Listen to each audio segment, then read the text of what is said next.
Assalamualaikum teman-teman. Kali ini kita akan bicara satu metode pendidikan yang bersifat universal, yang sangat alamiah dan sesuai dengan fitrah kemanusiaan, yakni penyapihan.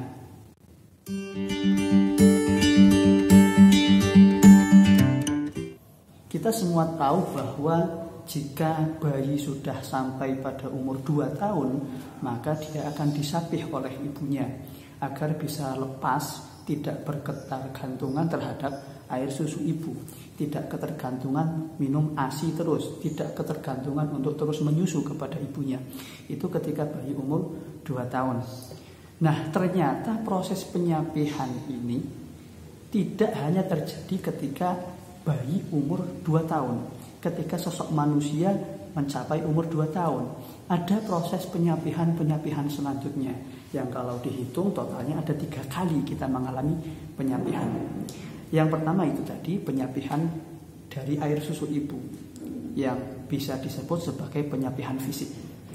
Ketika anak sudah sampai umur 2 tahun, kemudian bagaimana agar dia lepas dari ASI sehingga diberi ganti atau kompensasi dengan susu formula atau jajan atau apapun yang bisa menggantikan ASI itu. Dan efeknya juga ada, yakni si bayi jadi rewel, jadi merengek, jadi susah tidur dan seterusnya sehingga membutuhkan satu ketabahan, ketegaan dan cara-cara tertentu dari orang tuanya untuk menghadapi bayi yang rewel tersebut dalam proses penyapihan fisik. Kemudian yang kedua adalah proses penyapihan emosi, yakni ketika seorang anak sudah sampai pada masuk usia baligh, masuk usia remaja menuju kedewasaan. Dia mulai perlu disapih dari segala hal yang bersifat kekanak-kanakan. Tidak lagi hari-harinya diisi dengan main, tidak lagi hari-harinya diisi dengan senang-senang, tapi sudah mulai ada tanggung jawab. Sebagai seorang muslim, anak yang sudah masuk usia baligh dia disebut mukallaf, orang yang sudah mendapatkan tanggung jawab untuk beribadah kepada Allah. Maka harus disapih dari hal-hal yang bersifat kekanak-kanakan. Dan ini juga ada efeknya, yakni adanya rengekan, rewel, adanya satu pertentangan di dalam emosi si anak, sehingga emosinya tidak stabil. Nah, inilah yang disebut sebagai masa pubertas, yang tentu saja ada pengaruh dari hormon yang sedang berkembang di dalam tubuhnya. Kemudian penyapihan yang ketiga adalah ketika dia sudah masuk masa dewasa sampai usia 40 tahun, yakni penyapihan spiritual, penyapihan seseorang dari segala hal yang mengotori jiwanya, penyapihan dari hawa nafsunya, penyapihan dari segala hal yang bisa membuatnya rugi di dunia dan di akhirat, menyapih dari kemaksiatan, menyapih dari kedurhakaan kepada Allah. Ini sampai usia 40 tahun. Nah, proses ini secara apik digambarkan di dalam Al-Quran surat Al-Ahqaf, wa hamluhu wa fisaluhu 30 syahran hatta idza balagha ashuddahu wa balagha 40 sanah. Yang pertama disebutkan bahwa seorang anak ketika sudah sampai 30 bulan, ketika anak sudah sampai pada masa dia harus disapih secara fisik, yakni selesai masa menyusunya. 30 bulan itu dihitung dari masa 9 bulan kandungan, kemudian 2 tahun masa menyusui. Kemudian yang kedua ketika balagha asyuddahu, sudah sampai pada kematangannya. Kematangan usia baligh, masuk usia remaja, kemudian masuk usia dewasa. Yang ketiga wa balagha 40 sanah, masuk sampai pada usia 40 tahun. Ini tahap yang ketiga. Nah, 3 tahapan penyapihan itu, baik penyapihan fisik, penyapihan emosi maupun penyapihan spiritual, memang harus kita lalui sebagai manusia kalau memang kita mau menempuh perjalanan menuju kematangan diri, baik kematangan fisik, kematangan emosi, dan kematangan spiritual. Kalau seorang bayi kok tidak disapih ketika dia sudah sampai pada usia 2 tahun karena orang tuanya nggak tega, maka ya bayi itu akan terus-terusan tumbuh jadi anak yang suka menyusu. Ketika anak masuk usia balik, masuk usia remaja kok tidak disapih dari segala hal yang bersifat kekanak-kanakan, terus diumbar main, tidak diberi tanggung jawab untuk beribadah atau tanggung jawab sehari-hari dalam tugas kerumah tanggaan, ya dia akan tumbuh jadi anak yang tidak bertanggung jawab. Ketika seorang manusia sudah masuk usia dewasa menuju 40 tahun kok tidak mau menyapih dirinya dari kemaksiatan, dari hawa nafsu yang menggiringnya kepada kedurhakaan kepada Tuhan, ya sudah dia akan menjadi orang yang terus-terusan berkubang pada maksiat, pada hawa nafsunya. Maka betul yang dikatakan oleh Imam Abdullah Al-Haddad, betapa banyak orang yang sampai usianya 80 tahun, usianya sampai umur 80 tahun, tapi jiwanya tidak sampai kemana-mana. Maka bagi orang dewasa seperti kita sudah waktunya untuk mulai belajar menyapih diri dari hawa nafsu kita sendiri, dari kemaksiatan-kemaksiatan yang mungkin sudah jadi kebiasaan, entah itu kemaksiatan mata, kemaksiatan mulut, kemaksiatan telinga, atau beragam jenis kemaksiatan apapun. Kita harus mulai belajar untuk menyapih itu, karena kalau tidak kita akan berkubang terus-menerus sampai mati di dalam kemaksiatan tersebut dan dikhawatirkan akan menemui su'ul khatimah, wal'iyadzubillah.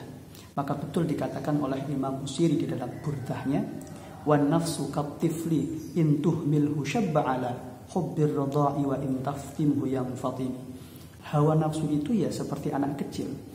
Kalau terus-terusan dituruti, tidak disapi, maka dia akan tumbuh besar jadi anak yang suka menyusu. Sebagaimana nafsu, maka kita akan sampai pada titik ketika usia kita sudah tua, tapi tetap masih diperbudak oleh hawa nafsu. Lalu bagaimana cara menyapih yang efektif?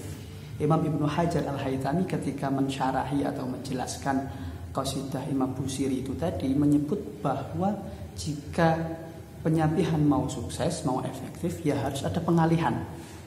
Maka syaratnya untuk penyapihan ini yang pertama harus tega. Dan yang kedua harus ada pengalihan terhadap sesuatu lain yang mungkin sama enaknya atau lebih enak, lebih nikmat. Misalnya begini, ketika anak sudah masuk usia 2 tahun dan disapih dari air susu ibu, maka yang pertama orang tua harus tega.